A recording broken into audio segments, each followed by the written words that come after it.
Alors, chers étudiantes et étudiants SMC4 et SMP4, bonjour. Encore avec vous, Madame Laalaoui Belghiti. Cette séance, c'est la dernière séance de TD de cristallochimie qui va être consacrée à l'explication du dernier exercice de votre série. C'est l'examen de l'année dernière, l'année 2019-2020. Et comme vous voyez, l'examen, il est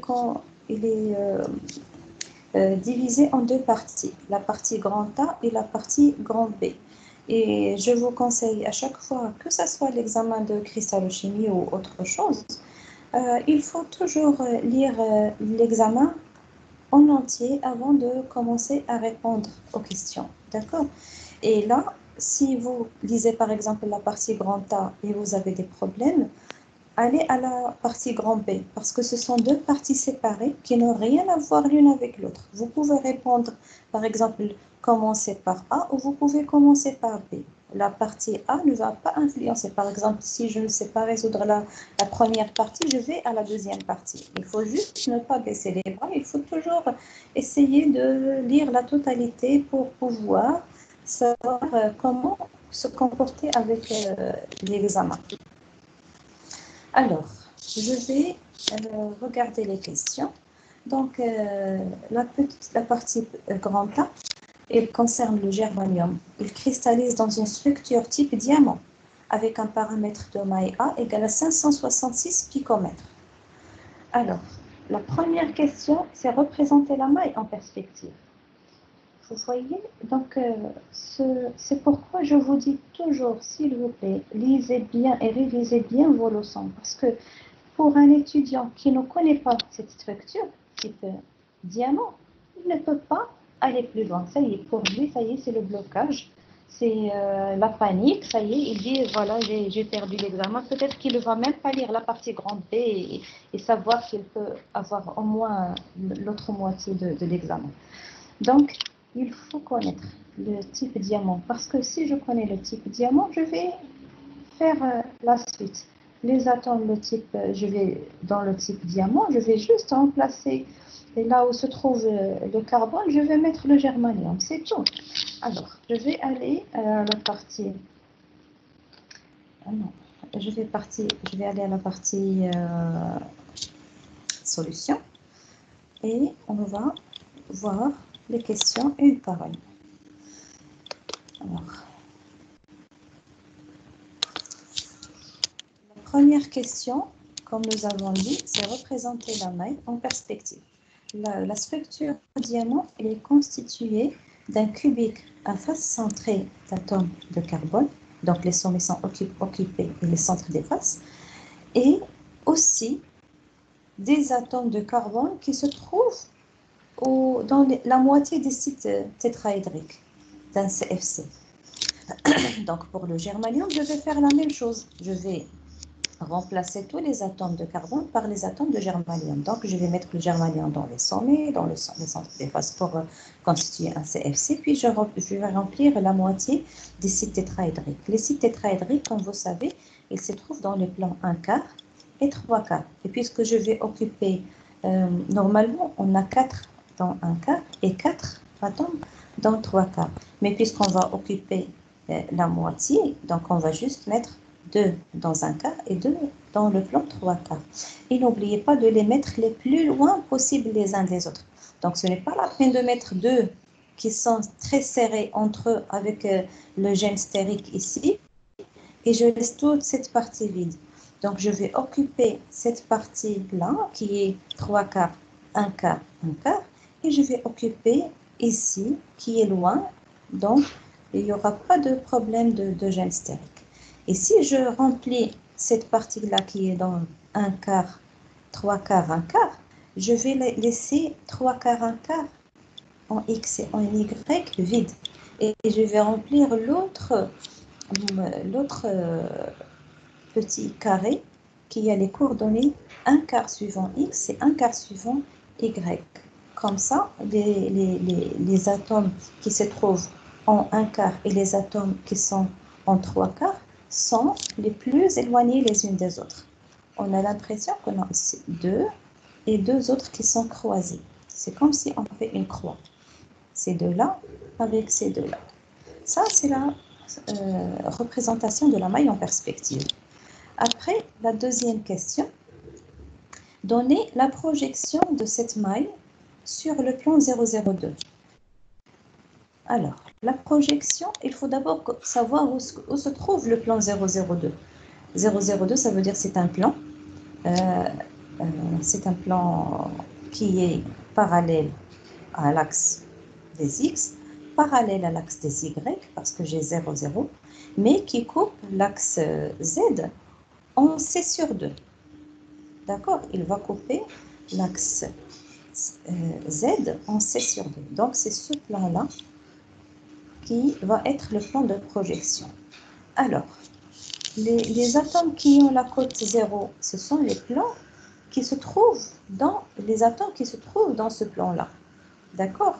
Puis, nous avons les atomes qui se trouvent en haut et en bas. Il faut connaître de combien ils sont distants l'un de l'autre. Par exemple, cet atome-là, les sommets qui sont en haut, ils ont une distance avec le plan de projection. Cette distance-là, elle est égale C sur 2. Donc, je vais trouver des atomes sur les sommets, d'accord, qui sont à la cote Z égale à plus 1,5 et à la cote Z égale à moins 1,5. C'est pourquoi, dans la projection, vous allez avoir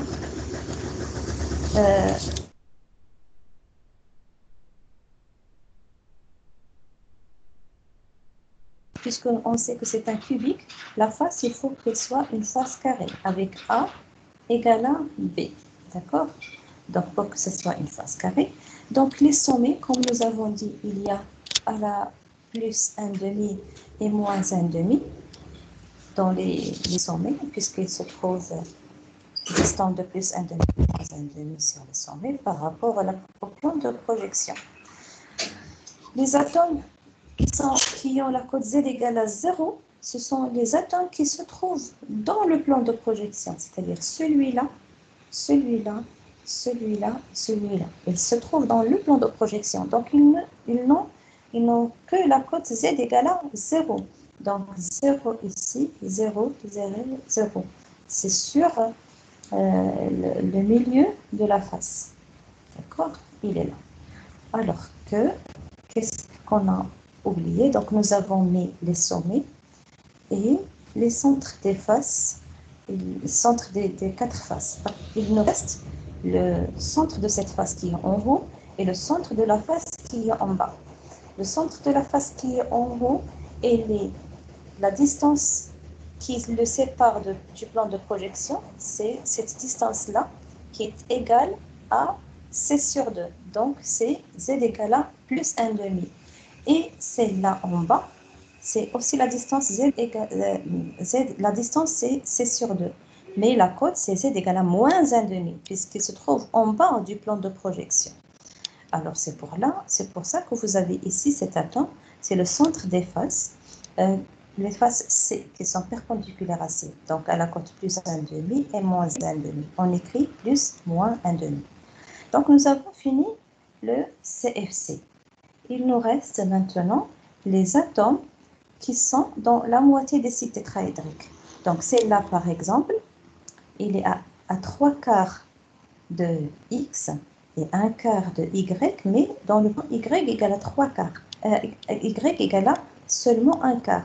Donc, vous allez mettre là, le X égale à 1 quart, le Y égale à X égale à 3 quarts et Y égale à 1 quart, ici. Donc, vous allez mettre cet atome-là avec la cote Z égale à 1 quart. Et n'oubliez pas que dans le plan 1 quart, vous avez, le plan Z égale à 1 quart, vous avez deux atomes de germanium. Donc, vous avez un germanium là et un germanium de l'autre côté qui a celui-là, qui a les coordonnées X égale à 1 quart et Y égale à 3 quarts. Voilà, X qui est égal à 1 quart et Y qui est égal à 3 quarts. Mais la Z, c'est toujours moins 1 quart, moins 1 quart. Pourquoi le signe moins?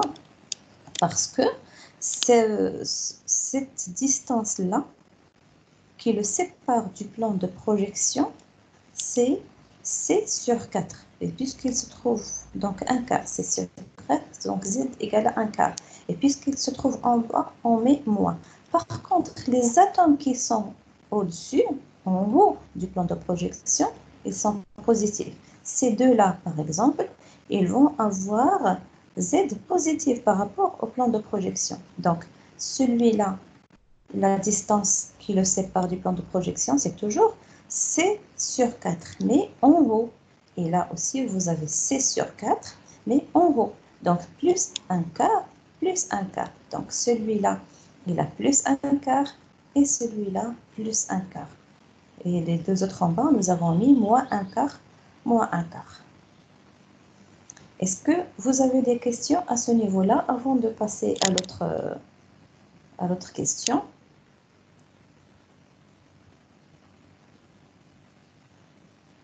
C'est bon? Vous arrivez à suivre? Madame, Oui? Oui. je n'ai pas compris la projection bien avec Mais plan un carré. 002. Mais reste en ligne avec moi, ne coupe pas le micro. Donc, le plan de projection, vous savez que c'est celui-là. Vous avez compris que 002, c'est ce plan-là, qui est parallèle à X, parallèle à Y, mais qui coupe Z à C à la moitié, C sur 2. On est d'accord, n'est-ce pas, Non, mademoiselle? non, madame. Non, Non, madame. vous ne connaissez pas ce plan-là? Non, Alors, non. les plans interréticulaires, ils sont définis par des indices de Miller HKL. D'accord? Plan HKL. Comment on dessine le plan HKL? Le plan HKL, c'est un plan qui coupe l'axe X on inverse ce chiffre-là. Par exemple, vous avez 1, 2, 3. Vous inversez 1, il coupe A en 1, il coupe B, par exemple, en B sur 2, et il coupe l'axe Z en C sur 2, en C sur 3. On dit 1, 2, 3. D'accord? Pour trouver les intersections du plan du plan où j'ai écrit les indices HKL, pour trouver l'intersection de ce plan-là avec les axes, on inverse.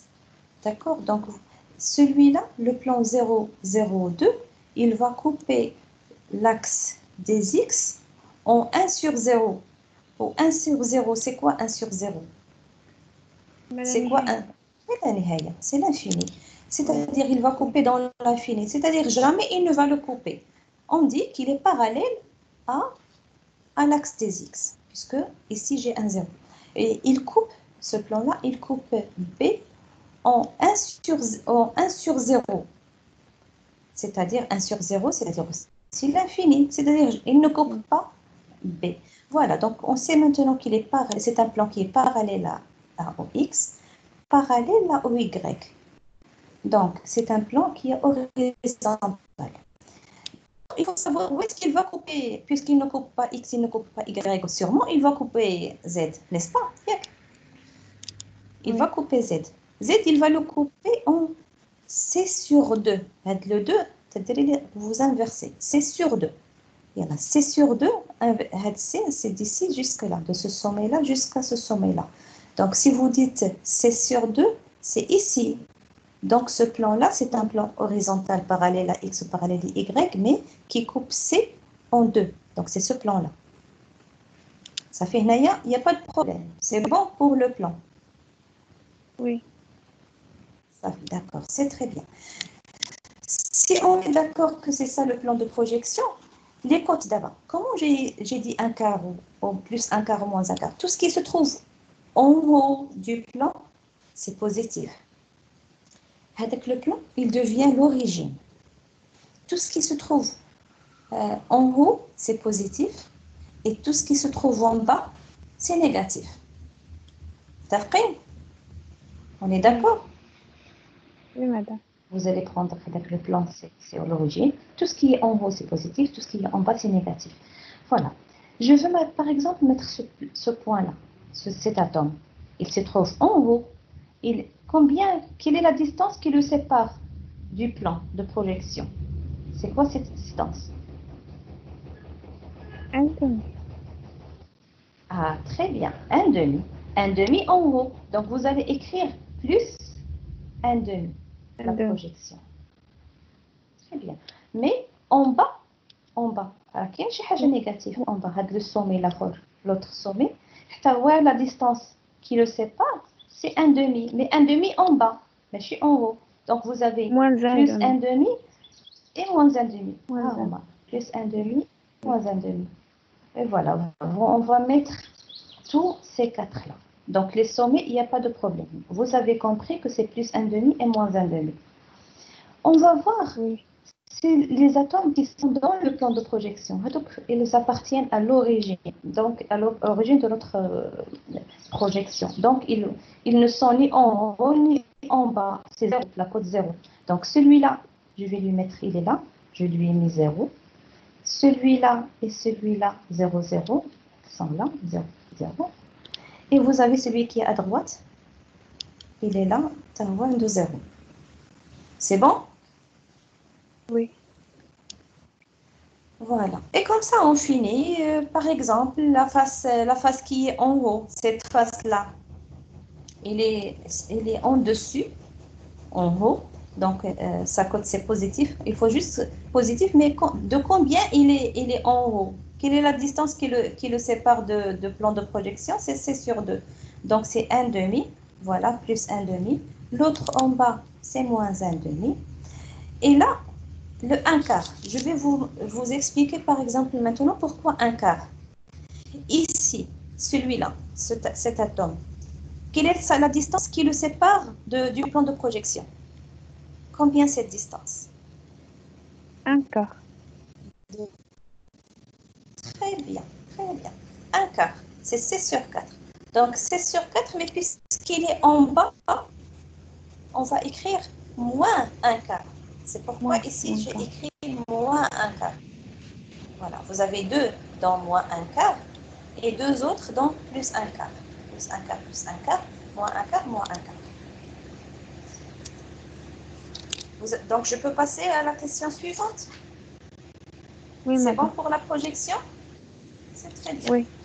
Alors, la troisième question, qu'est-ce qu'il dit la troisième question? Calculer le rayon atomique de cet élément, le germanium. Je veux connaître son rayon. Nous, on sait que toujours il y a une relation entre le paramètre de May et le rayon. Il suffit toujours de chercher la plus courte distance. Pour raisonner, pour donner la formule, il faut chercher la plus courte distance. Alors, la plus courte distance qui sépare deux atomes de germanium. On regarde toujours notre structure. Il y a des étudiants qui vont dire, Hadi, celle-là, c'est la plus courte distance. Et il y a d'autres qui vont dire, non, c'est celle-là, c'est cette distance qui est la plus courte. Alors, il faut prendre la calculatrice pour dire, est-ce que c'est un racine de 2 sur 2 qui est petite ou bien un racine de 3 sur 4 qui est petite? D'accord? Qui est la plus petite? Un racine de 2 sur 2 ou bien un racine de 3 sur 4? Un racine 3 sur 4. Très bien. Donc, il y a la plus courte distance. Cette distance-là, cette distance D, même si vous voyez sur le schéma des atomes, il y a le vide, en réalité, ils se touchent. Ils se touchent, ces deux atomes, entre eux. Donc, puisqu'ils se touchent, on peut écrire que le rayon de germanium, et ici, j'ai un autre rayon de germanium. Donc, deux rayons de germanium égale 1 racine de 3 sur 4. Donc, je peux écrire cette formule. 1 racine de 3 sur 4 égale à 2 rayons. Et je peux calculer mon rayon. Et là, j'écris 1 racine de R égale à 1 racine de 3 sur 8. Puisque je fais venir le 2 ici vers 4, ça va faire 8. Et avant de faire votre calcul, s'il vous plaît, essayez de ne pas laisser un picomètre parce que ça peut gêner dans le calcul après. Donc, vous le mettez dès maintenant en angstrom. un picomètre, c'est 10 moins 12 mètres. Donc, c'est 10 moins 2 angstroms. Donc, chaque picomètre égale à 10 moins 2 angstroms. Donc, notre paramètre de maille qu'ils ont donné 566 picomètres. Si je multiplie fois 10 moins 2, c'est 5,66 angstroms. Donc, vous prenez le paramètre de maille en angstroms, vous le multipliez fois racine de 3, vous divisez par 8, vous trouvez votre rayon que vous cherchez. Le rayon de germanium est égal à 1,225 angstroms. Je passe à la question suivante. La question 3. La question 3 dit la compacité de la maille. Il faut donner la compacité de la maille. Maintenant, dans les données, je connais le rayon, puisque je viens de le calculer. Nous avons trouvé 1,225 et nous avons le rayon, le paramètre de maille, 5,66. La seule chose que je vous demande ici, lorsque vous calculez la compacité, c'est que tout soit en même unité. Parce que la compacité, par définition, c'est le volume occupé par les atomes qui sont dans la maille sur le volume de la maille. Donc, c'est Z, nous avons Z atomes. Z fois chaque atome, il est considéré avoir un volume qui est sphérique. Donc, chaque atome, il a un volume 4 tiers pi r à la puissance 3. Mais Z, est-ce que c'est donné la valeur de Z? Il n'est pas donné dans l'exercice. Donc, c'est pour cela il faut prendre la structure que vous avez dessinée tout à l'heure et la regarder pour calculer le nombre de motifs Z.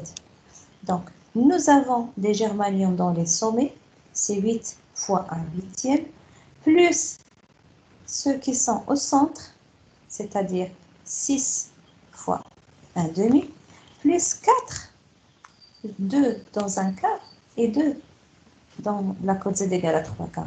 Donc, plus 4. On ne divise pas parce qu'ils sont à l'intérieur de la maille, ils appartiennent à la maille, donc je ne divise pas les 4. Donc, si je fais le compte, je trouve 8 germanium par maille. C'est bon? Vous Oui, suivez? oui. C'est bien. Donc, puisque j'ai 8 germanium, donc j'ai 8 fois ce volume. Donc, si j'ai 8 fois 4 tiers pi, R à la puissance 3, R c'est 1,225 à la puissance 3 sur le paramètre de maille. Si je fais mon calcul, je trouve taux égal à 0,339. Donc, la compacité, vous multipliez fois 100 et vous avez 33,9% pour la compacité. Et la Mademoiselle, compacité, donc j'ai... Oui, بالنسبة للكومباسيتي كتكون بالنسبة المئوية. oui, oui, en pourcentage. Parce qu'on dit combien, on vous demande combien, quel pourcentage qui est occupé dans la masse. Est-ce que c'est la moitié, c'est 60% ou 75%, d'accord? حيت في C'est الكور ça la دايرين compacité. أن سي Oui. كتساوي في كيب سيغ في دو ماي ماشي با. Ah, il n'y a pas de problème. C'est juste une ration. C'est juste un rapport. Je divise le volume par le volume de la maille pour savoir combien. Et après, je multiplie fois 100 pour donner le pourcentage. Mais par convention dans la cristallographie, toujours la compacité, on la donne comme ça par pourcentage.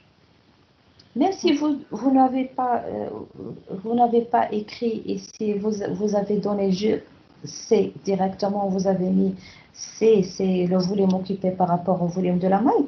Et je crois que vous avez ici fois 100 le cours, n'est-ce pas?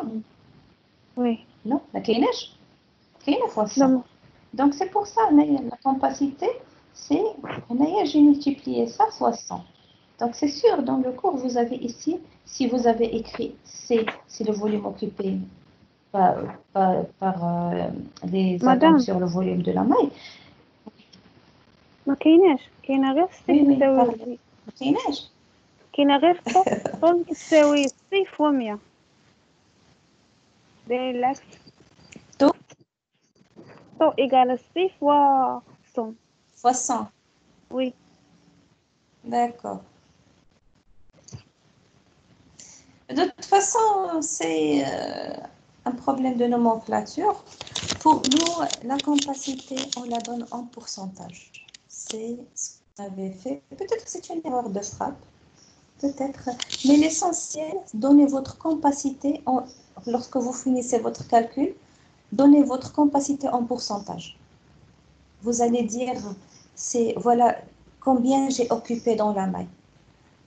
J'ai occupé 50%. Et là, par exemple, vous voyez combien de germanium vous avez. Vous avez plusieurs germaniums dans la maille. Mais lorsque je vois le volume qu'ils ont occupé par rapport à la maille, c'est même pas 50%. Même pas la moitié. J'ai occupé seulement le 1/3. J'étais 33,9%. C'est le 1/3 de la maille. Donc, j'ai encore beaucoup de vide dans la maille. C'est en pourcentage. Par contre, si je vous dis la capacité c'est 0,33, vous n'allez pas vraiment sentir avec le mot capacité, le volume par rapport au volume de la maille. Mais si je vous dis j'ai occupé 33,9%, vous avez une idée dans votre tête. Vous arrivez à imaginer que seulement 33% qui est occupé dans la maille. Et j'ai encore les 2/3 de maille qui sont encore vides. Et ça, pourquoi? Parce que le germanium, c'est un petit atome. D'accord? Il est petit. C'est pourquoi il laisse beaucoup de vide à l'intérieur de la maille. Madame. Oui? بالنسبة للإكزام Dites-moi, واش j'écoute. بالنسبة للإكزام غادي نديروها بالنسبة المئوية ولا بلاش؟ Il vaut mieux la mettre avec le pourcentage. Mettez le pourcentage. D'accord? La capacité, mettez-la en pourcentage. D'autres questions avant que j'avais... C'est bon? Oui, La madame. question 4? C'est bon, d'accord. Alors, la question 4, c'est... Bon, c'est une petite erreur ici. Je voulais écrire 4, j'ai encore écrit 3. Alors, la question 4, calculer la masse volumique du germanium. Alors, nous avons calculé tout à l'heure Z, nous avons 8. J'ai la masse molaire du germanium, j'ai le paramètre de maille. Qu'est-ce qu'il faut faire? C'est appliquer seulement la formule qui donne la masse volumique. C'est Z fois la masse molaire du germanium sur le nombre d'Avogadro fois le volume de la maille. Et n'oubliez pas, toujours je le dis à chaque séance, les unités. Z, c'est un chiffre, c'est un chiffre sans unité. C'est 1.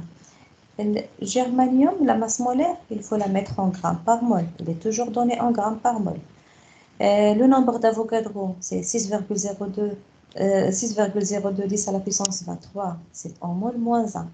Mais ici, le volume, ne prenez pas A à la puissance 3, ne laissez pas A en angstrom.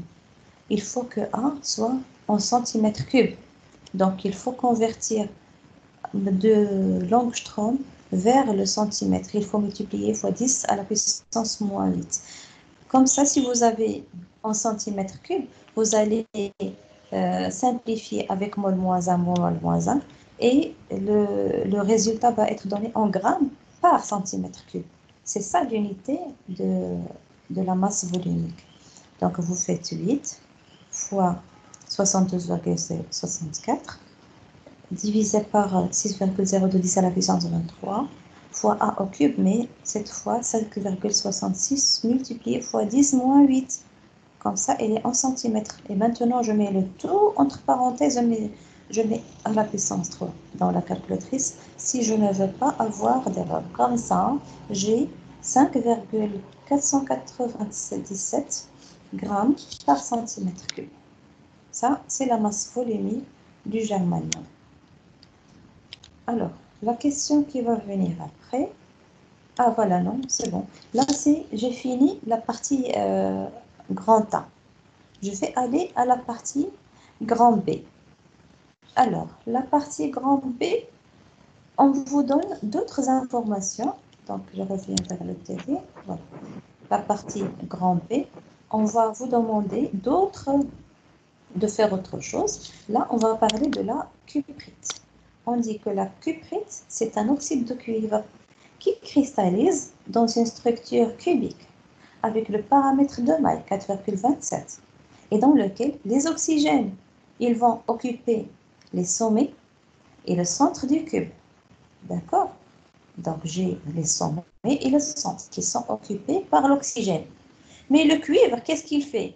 Le cuivre, il va avoir les coordonnées suivantes. 3 quarts, 3 quarts, 3 quarts, 1 quart, 1 quart, 3 quarts.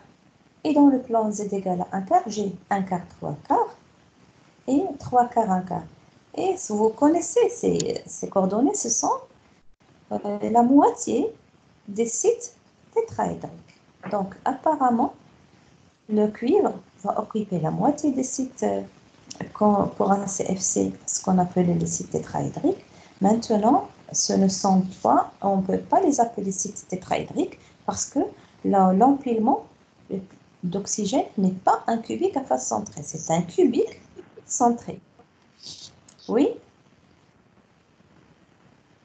Est-ce que vous avez parlé, non? Non. D'accord. Première question, dessinez la maille de cet oxyde et sa projection sur le plan X ou Y. Alors, je vais revenir à... Excusez-moi. Voilà. Donc, on va revenir à notre partie grand B. Voilà. Partie grand B. Et on finit la partie. Alors, la première question, c'est dessiner la maille et faire sa projection sur le plan X ou Y. Donc, ils ont dit que les oxygènes occupent les sommets. Voilà. En bleu, j'ai mis les oxygènes. Et au centre, voilà, j'ai mis un atome d'oxygène au centre. Et avec une autre couleur, nous avons mis le cuivre. Le cuivre qui va occuper le 3 quarts, 3 quarts, 3 quarts. C'est celui-là. Donc, non, celui-là. 3 quarts par rapport à X, 3 quarts par rapport à Y, et le plan Z égale à 3 quarts. Voilà, ça c'est le premier. Le deuxième, c'est 1 quart, 3 quarts. Donc, 1 quart par rapport à X, c'est ici. 1 quart par rapport à Y, c'est là. Et Z égale à 3 quarts. Donc, j'ai ces deux-là dans 3 quarts. Et en 1 quart, 1 quart, 3 quarts, je vais avoir 1 quart suivant X et 1 quart suivant Y et 1 quart suivant Z. Donc, c'est celui-là. Mais celui-là, il va avoir comme coordonnées 3 quarts. Donc, celui-là, j'ai dit 3 quarts en X et 1 quart en Y. Mais celui-là, il va avoir 1 quart l'inverse. 1 quart suivant X, mais 3 quarts suivant Y. Et les deux, ils vont avoir un quart suivant Z. Voilà, donc nous avons fini ces 4 atomes-là, nous les avons posés. Et comme vous voyez, la nature fait bien les choses. Les 4, ils sont bien, les 4 cuivres, Cu2+, et ce sont des cations, ils vont avoir tendance à se repousser et à s'éloigner le plus possible. Jamais on va avoir les 4 atomes de cuivre dans le même plan. Par exemple, ici, 4 atomes de cuivre et là, rien du tout. Donc, ils sont disposés de façon à avoir une très grande distance entre eux par rapport à l'espace disponible. Alors, la projection. Maintenant, la projection sur le plan XY. Alors, j'ai les sommets qui sont dans les côtes 0 et 1. Voilà, les sommets 0, 1, 0, 1, 0, 1. J'ai cet atome d'oxygène au centre, qui est les coordonnées 1 demi, 1 demi, 1 demi. Donc voilà, demi suivant, 1 demi suivant, mais je l'ai 1 demi, un demi.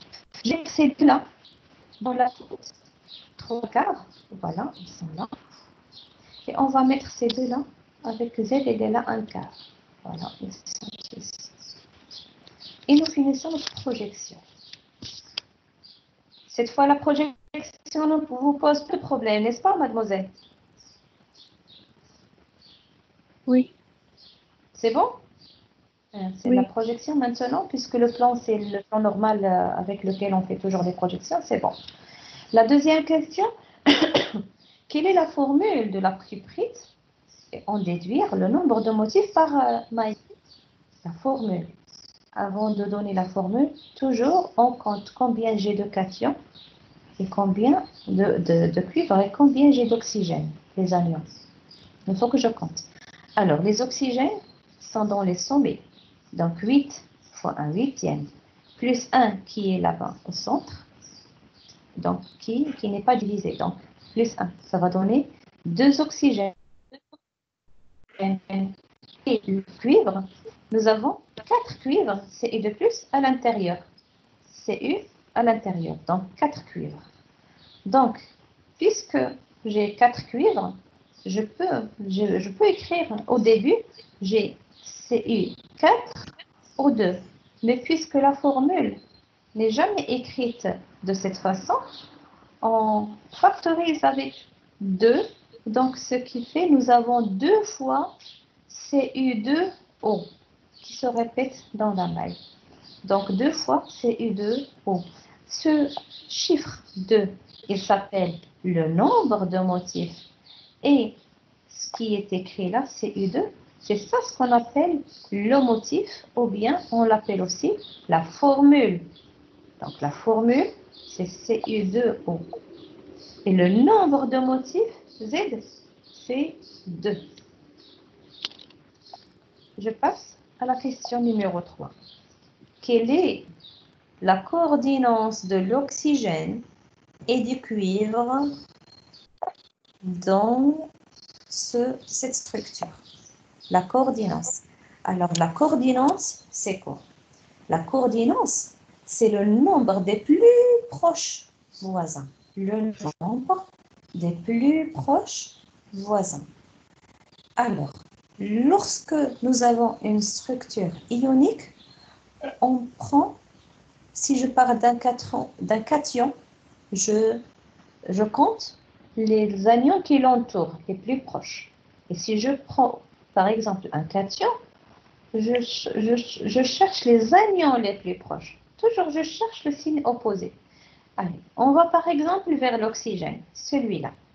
L'oxygène, il est entouré par combien de cuivres?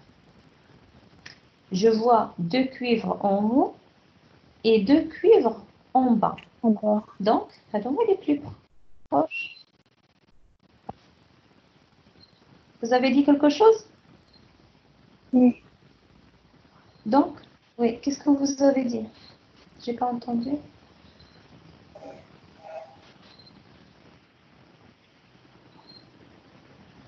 C'est bon? Oui, madame. Alors, j'ai dit, ça fait, je continue. Alors, nous avons ici le cuivre, il est entouré de 4 cuivres.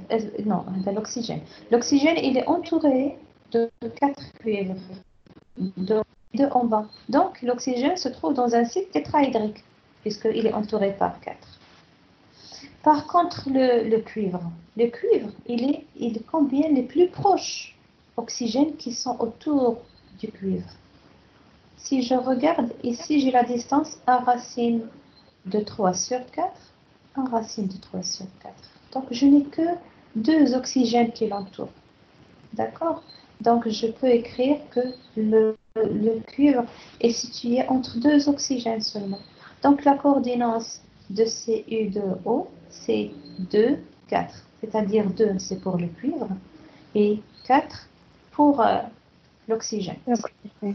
Là, ou bien, si juste, par exemple, pour quelqu'un qui ne voit pas le cuivre, qu'il est entouré seulement par 2, il se demande celui-là, est-ce qu'il peut le compter ou là? Il est loin, cet oxygène.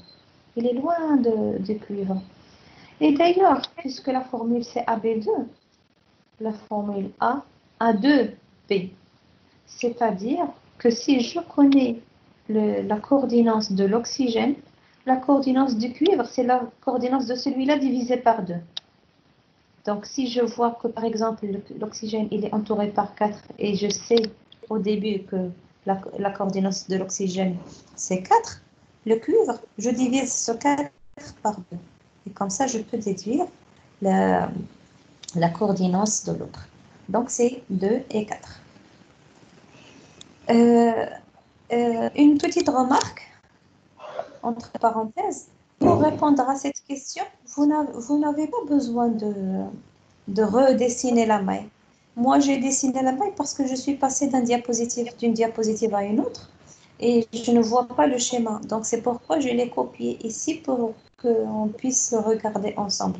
Mais sinon, pour répondre, vous écrivez juste ces 2 lignes, c'est suffisant. Il ne faut pas à chaque fois redessiner la maille. Avant de finir, donc la 4e question, c'est quoi? La 4e question, c'est calculer la masse volumique de la cuprite. La masse volumique de la cuprite, c'est toujours la même formule, Z fois la masse molaire sur le nombre d'Avogadro fois le volume. Z, nous avons calculé Z, c'est 2. La masse molaire de la cuprite, il faut la calculer 2 fois la masse molaire du cuivre plus la masse molaire de l'oxygène. Excusez-moi. Et là, pour le volume, vous aurez besoin de paramètres de maille. Et vous remplacez ZC2, la masse molaire 143, le nombre d'Avogadro et le volume, c'est A en angstrom, c'est je multiplie fois 10 moins 8 à la puissance 3. Et comme ça, je peux calculer la valeur de rho, c'est 6,108 grammes par centimètre cube.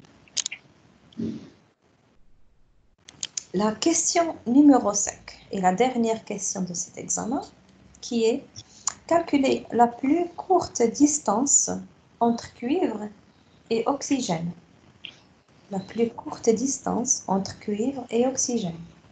Alors, il faut toujours aller vers le schéma et chercher la plus courte distance entre le cuivre et l'oxygène, c'est cette distance-là. Et cette distance-là, soit vous la cherchez à partir d'ici, mais à condition de savoir que cette distance-là, ce n'est pas sur la face, mais sur la grande diagonale. Ou bien vous venez directement dans votre structure que vous avez dessinée tout à l'heure en perspective. De ce sommet-là vers ce sommet, c'est la grande diagonale, c'est A racine de 3. Du centre jusqu'au sommet, c'est la moitié, A racine de 3 sur 2. Et du sommet de cuivre vers l'oxygène, nous avons encore la moitié, c'est A racine de 3 divisé par 4. Donc, cette distance-là, c'est la distance qu'on cherche, A racine de 3 sur 4, qui est 1,225. Et c'est la plus courte distance qui sépare un cuivre et un oxygène. J'espère que vous avez bien suivi, que vous avez compris. Ça, c'était l'examen de l'année dernière. C'est la dernière séance de TD, sûrement, mais ce n'est pas la fin. La plateforme de Microsoft Teams, il va rester toujours ouverte. D'accord? Donc, même si j'ai fini le TD, n'hésitez pas si vous avez d'autres questions après, si vous avez des choses que vous voulez que je vous explique, n'hésitez pas à laisser un message et je vais vous contacter. On va faire des lives juste entre nous, comme ça on restera. Et on va essayer d'expliquer là où vous avez des problèmes. Et voilà, je vous souhaite une très bonne chance. Avant de quitter, est-ce que vous avez des questions, des remarques? Non, C'est bon? Alors, c'est parfait. Allez, à la prochaine fois, Inch'Allah. Et je vous souhaite une bonne réussite, Inch'Allah. Allez, au revoir.